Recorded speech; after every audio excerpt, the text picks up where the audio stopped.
Hello everyone and welcome back. Today we're gonna see how to recover quick sell players in FC 25. If you're using a browser, go to the FC Ultimate Team web app. If you're on mobile, just download the mobile companion app from the Google Play Store or App Store. Enter your EA account credentials to log in to your FC Ultimate Team account. On the left side of the screen, find and select the clubs menu.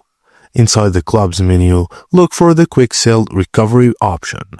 Click on it to view the list of eligible players for recovery. Find the players you want to recover and click on them, and then click on the recover button on the right side of the screen. The player will be recovered and added to your unassigned items. Go to the store and select unassigned items. From the list of items, move the recovered players to your club by following the on-screen prompts. Now the player should be back in your Ultimate Team. And that's it guys, thank you for watching and please don't forget to like and subscribe for more.